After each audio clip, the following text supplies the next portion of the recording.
Most of them believe that profit is the destination, a shining summit reached by the strongest and the cleverest. They chase it with burning eyes and trembling hands, convinced that wealth will bring them peace, that numbers on a ledger will translate to worth in their soul. But Henry Ford saw the world differently. To him, profit was not a goal, but a consequence, the echo that follows right action, the shadow cast by service. He looked upon the machinery of human ambition and saw a deeper mechanism turning beneath it. Work, he believed, was sacred when done in the spirit of contribution. The factory floor was not merely a space of production, it was a temple of purpose. Each worker, each bolt, each moving belt was part of a greater rhythm, the rhythm of service to mankind. Profit came naturally, like fruit ripening from a tree well tended. And yet, the modern world still worships the illusion of gain. They build towers of glass and steel, raise slogans of innovation, but forget the soil from which prosperity truly grows, usefulness. They measure worth by accumulation, not creation. They pursue wealth as an end, and so they end up empty, busy, but barren. Ford's philosophy stood as a defiance to this emptiness. He taught that wealth was not something to be taken but something to be earned through giving. Every product that solved a human problem, every machine that made life easier, every idea that carried compassion into the marketplace, that was the true currency of civilization. He once said, "A business that makes nothing but money is a poor business." These words were not moral decoration, they were industrial law. For the moment a business forgets service, it begins to rot from within.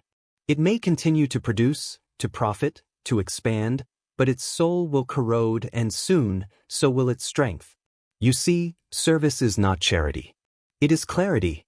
When one serves, they align themselves with the deepest pattern of progress, the eternal motion toward improvement. Service is not about giving everything away. It is about creating something that gives life more meaning. Ford understood that true prosperity arises when human labor and human compassion move together, not apart. Think of it. Millions of people gained the freedom of movement because one man refused to make luxury the measure of progress. He wanted every family, every worker, every dreamer to touch the steering wheel of possibility. The automobile was not a symbol of status to him. It was a bridge between towns, between classes, between the human spirit and its own horizon. Most of them today would call this strategy. But it was not strategy. It was belief. A faith that if one devoted themselves to improving life, success would follow as faithfully as dawn follows night. Ford did not chase profit. He pursued purpose, and profit chased him. And this is where many lose their way. They look for shortcuts, not mastery. They think the point of business is to dominate, not to serve. But Ford's vision reminds us that the true industrialist, the true creator, is not a conqueror of markets, but a servant of life itself. He saw the assembly line not just as an invention of mechanics, but as an invention of humanity, proof that collaboration and precision could elevate the ordinary into the extraordinary.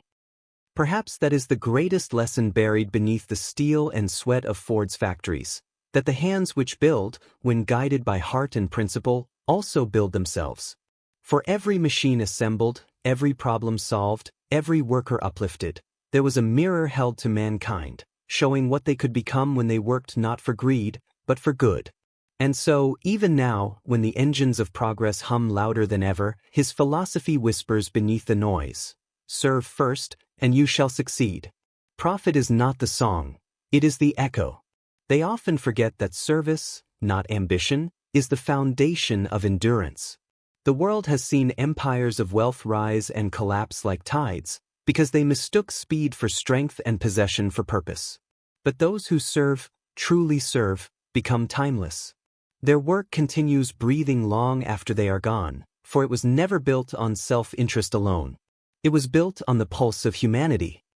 Henry Ford understood this pulse. He watched people labor through exhaustion and despair, yet he believed that labor could be transformed into dignity when guided by vision. The machines he created were not meant to enslave people but to free them, from fatigue, from limitation, from the paralysis of inefficiency. He once said that he wanted to build a car for the great multitude, not the privileged few. In that one phrase, the moral geometry of his mind became clear. If creation does not uplift the many, it is not progress but vanity. They say the purpose of work is to live. Ford believed the purpose of life is to work, not in endless drudgery, but in creation that nourishes the soul. Work, for him, was not punishment but prayer. It was the great bridge between potential and reality, the means through which human beings discovered their own worth. There is joy in work, he said. There is no happiness except in the realization that we have accomplished something. And how few understand that now. Many chase ease, not excellence. They crave results without cause. But Ford's philosophy was never about comfort, it was about contribution. To serve was to become a participant in life's great experiment of improvement. Profit was simply the applause that followed meaningful labor. You too have felt this truth, though perhaps you have forgotten it.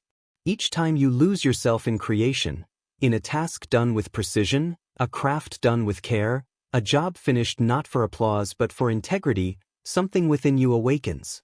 That is the eternal law Ford lived by. When one serves sincerely, one becomes powerful beyond measure. But service, he knew, requires faith. Faith that what you give will one day return, even if not in the form you expect. The man who plants a tree may never sit in its shade, but he plants it nonetheless, because he believes in continuity. Ford planted such trees in the soil of industry. His assembly lines, his wages, his policies, all were acts of faith in human capacity. When others saw workers as replaceable, he saw them as reservoirs of potential. He believed that prosperity could not endure unless it was shared. At the time, his decision to double the average wage of his workers was mocked by competitors. They said he was foolish, reckless, idealistic. But Ford saw farther. He knew that by giving workers the means to live with dignity, he was giving them the power to create more, to buy more, to build more.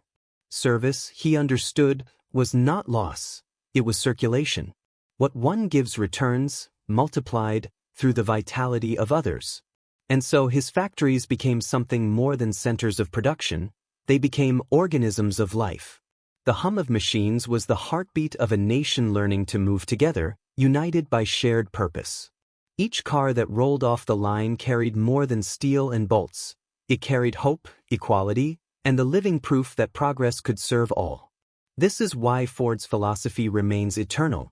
It reminds humanity that the purpose of creation is not dominance but connection. Every tool, every invention, every business exists not to consume the world, but to contribute to it.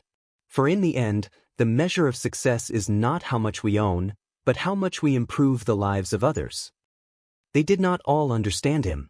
To many, Ford seemed naive, a dreamer lost in the noise of iron and ambition. They could not comprehend how a man of industry could speak of morality, how a businessman could speak of the soul. Yet Ford's factories were cathedrals of his belief, every moving part a sermon, every worker a disciple of progress. He taught not through rhetoric but through rhythm, the rhythm of production aligned with the rhythm of purpose. Because he knew that humanity's greatest invention is not the machine, it is the spirit that drives it. The mind that dreams, the hand that builds, the heart that believes its labor has meaning. That is the unseen engine beneath every civilization. When that engine falters, when people work only for survival or profit or fear, progress loses its pulse. But when they work for service, the world begins to heal. You see, it is not money that moves the world. It is usefulness. A bridge that connects towns. A machine that saves time. A system that honors effort. Profit only measures what has already been accomplished, but usefulness creates what has not yet been imagined. That was Ford's revelation, that human greatness lies not in what one takes, but in what one builds. They called him stubborn, even tyrannical at times. And perhaps he was. Every visionary walks the fine edge between conviction and obsession. But beneath his unyielding will was a simple truth, that purpose must have discipline, or it dissolves into dream. Ford's discipline was legendary. He rose before dawn, walked the factory floors, questioned inefficiency, demanded excellence not for pride but for precision. To him, every imperfection in metal reflected an imperfection in mindset. He was not perfect, nor did he pretend to be. Yet his life illustrated a law more powerful than perfection, the law of progress through persistence. He failed repeatedly. His early ventures collapsed under debt and disbelief. But each failure only sharpened his understanding of the relationship between service and success. He realized that the world tests those who would improve it. It resists their ideas, mocks their attempts, and yet, in the end, bends to their vision, if that vision serves others more than the self. And so Ford kept building. Not because he craved wealth, but because he could not bear to see potential wasted. The automobile, to him, was not a product but a promise. The promise that motion could liberate the spirit. To drive was to move, and to move was to become. Every turn of the wheel symbolized the turning of human fate, from stagnation to progress, from isolation to connection. You, too, are a builder of something, perhaps not of steel or engines, but of ideas, relationships, dreams. The same law that guided Ford governs your life. What you create through service will outlast you. When you work with integrity, when you shape something that meets a real human need, the universe conspires quietly in your favor. Profit comes, not because you chase it, but because you deserve it. The tragedy of modern ambition is that it confuses noise with motion. People rush from task to task, measuring effort instead of impact, chasing applause instead of authenticity. They burn themselves for goals that vanish the moment they're reached. But Ford's lesson stands against that noise. Slow down, refine your craft, align it with meaning. Let every action be useful to someone, somewhere. And perhaps that is how greatness truly begins, not in grand declarations, but in the quiet conviction that what we build must make life better for others. Service is not the end of ambition, it is its purification. It turns selfish hunger into sacred labor. The wise understand this. Profit is not earned by taking more, but by giving better. They have always mistaken success for accumulation. They call it growth when numbers rise, when graphs climb, when markets expand. But Ford saw another kind of growth, invisible, immeasurable, yet infinitely more powerful. The growth of a human being through work well done. The growth of a society through shared prosperity. The growth of a soul that learns to serve rather than seize. In the early years, when the first Model T rolled onto dusty roads, people saw a car. Ford saw a revolution. He saw mothers traveling beyond the boundaries of their villages, workers reaching factories miles away, families visiting each other after years of distance. Each wheel turned not only against the ground, but against the barriers of class, geography, and despair. He was building not a machine, but mobility itself, the power to move, to dream, to connect.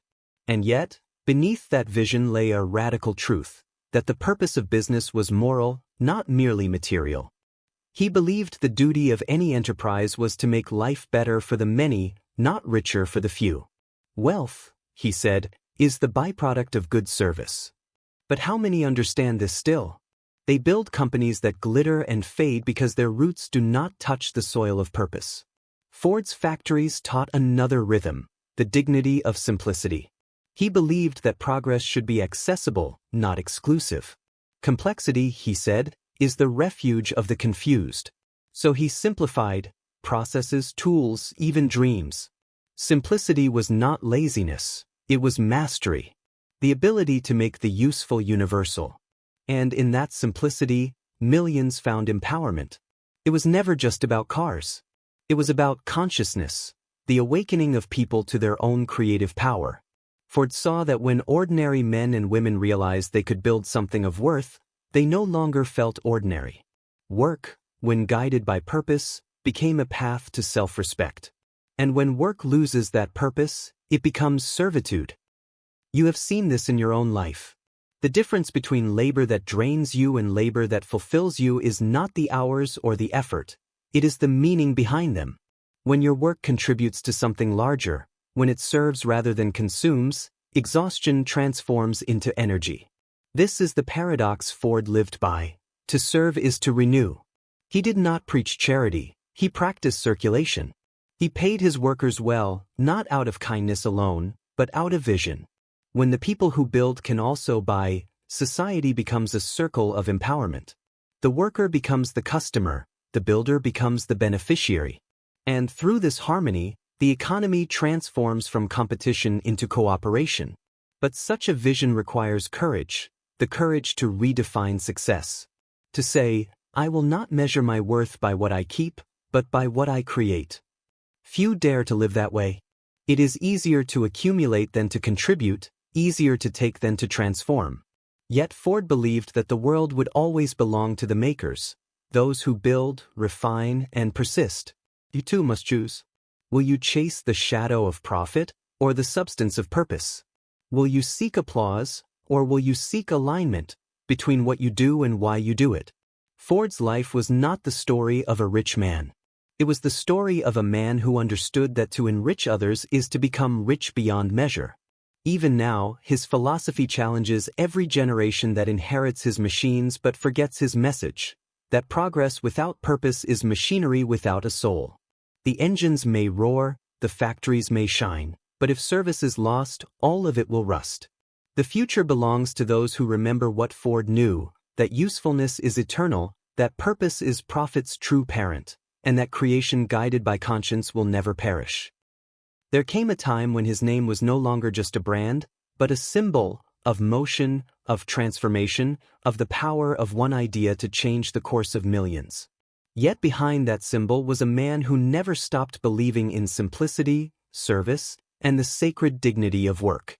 Henry Ford was not merely building cars. He was building a civilization that valued doing over talking, building over boasting, purpose over profit. He often said that thinking was the hardest work there is, and that's why so few engage in it. But his kind of thinking was not abstract. It was thinking in motion, thought translated into mechanism, philosophy turned into steel. He proved that ideas are not noble because they sound beautiful, but because they serve life. And in serving life, they endure beyond time and name. The industrial age that Ford helped ignite was not just an age of machines. It was an age of awakening. It taught humanity to harness power, not to worship it. It showed that tools, when guided by wisdom, could extend the reach of human kindness. But as the world grew faster, the balance Ford warned about began to falter. Speed replaced purpose. Quantity replaced quality. Profit became the idol once more. They forgot that production without conscience is destruction. That progress without morality is regression in disguise. Ford's assembly line was meant to free humanity from monotony, not to chain it to greed. He envisioned machines serving man, not the other way around. And yet today, in their relentless pursuit of more, many serve their own creations. They are surrounded by noise, but devoid of meaning. They move, but they do not advance. You can feel it, can't you? The exhaustion of a world that confuses motion with direction. The fatigue of endless striving without satisfaction. It is the same fatigue Ford saw in his own time: workers overworked, companies overreaching, societies overconsuming. And his answer, simple yet revolutionary, still echoes through the ages: serve. Serve better. Serve deeper. When in doubt, return to service. For when you serve, you become part of something unbreakable. The law of service is the law of life. Whatever does not serve, decays. The tree that stops giving shade, the river that ceases to flow, the business that ceases to care, all die in spirit before they die in form. Ford's genius was to recognize that the same rule applies to people. The moment we stop serving, we begin to rust within. He taught that leadership was not authority, but responsibility, the willingness to carry more than one's share of the load so that others may move freely. To lead was to lift. The true leader, like the true inventor, serves first and commands later. Ford led through example, through sleepless nights, endless refinement, and the conviction that every problem was an opportunity to make life better for someone. You, too, are called to that kind of leadership, not by title, but by truth. Every act done with integrity is leadership. Every creation that serves others is leadership. Every refusal to betray quality for quick reward is leadership. Ford's lesson is not industrial, it is universal. Because in every age, the temptation to abandon service for success returns. It whispers that generosity is weakness, that purpose is impractical, that speed is progress. But Ford's legacy stands as the quiet rebuttal: only what serves endures. So perhaps the question is no longer how to make profit, but how to deserve it. When you create something that uplifts, something honest and useful, profit becomes inevitable, as natural as light following dawn. It cannot be the goal, because it is the proof. To serve well is to live well. To serve deeply is to lead greatly. And in that, Henry Ford did not simply build machines. He built a mirror for the human spirit, reflecting what we are capable of when we remember that work, at its highest form, is love made visible. In the end, the world did not remember Henry Ford merely for his cars, his factories, or his wealth. It remembered him for something deeper, for the invisible law he proved true, that profit, when pursued for its own sake, divides men, but when born from service, it unites them. His life became a demonstration that the truest success is not personal triumph, but collective elevation. The legacy of Ford is not just in the machines that bear his name, but in the transformation of human possibility. He reminded humanity that work, when done with meaning, becomes worship. A factory becomes a field of purpose. A tool becomes an extension of compassion. The hum of industry becomes the song of civilization. And yet, this philosophy is not bound to his time. It remains alive, waiting for each new generation to rediscover it. For even now, the world stands at the same crossroad he once faced: to serve or to consume, to build with conscience or to destroy with greed. The choice repeats itself in every heart, every home, every business. You who listen now, you carry that same choice within you. You stand, as Ford once did, before the furnace of possibility, faced with the question that defines all true progress: will you use your gifts to take or to give? The answer you live by will shape the world you leave behind. For success is not what you accumulate, it is what you circulate. It is the energy you release through your service, the people you uplift, the problems you solve, the peace you leave behind. When you serve, your legacy multiplies in others. And that, Ford believed, is the only kind of immortality worth pursuing. He understood that wealth is not the number in one's account but the number of lives touched by one's work. A well-built car outlasts its maker, a well-lived life outlasts its century.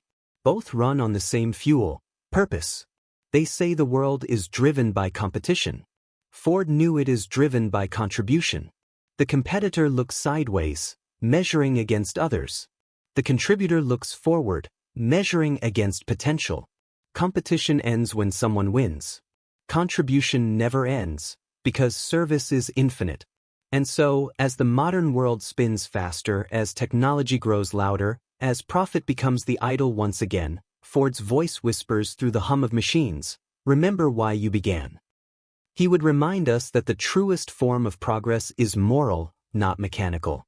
That every great invention must serve the human heart before it serves the human hand. That the society grows not by how much it produces, but by how much it gives meaning to what it produces. We often forget that simplicity is strength, humility is genius, and usefulness is grace. But Ford never forgot. He believed that when a person devotes themselves to something that helps others live better, they step into harmony with the laws of the universe. The world may resist for a time, but it will eventually align with such purpose, because truth cannot remain buried forever. And so, his life remains a message carved not in stone, but in motion, a reminder that success is not the flame, it is the light left after the fire of service has burned. For in serving others, we discover the only profit that matters, the realization that purpose, not possession, is what makes us truly alive.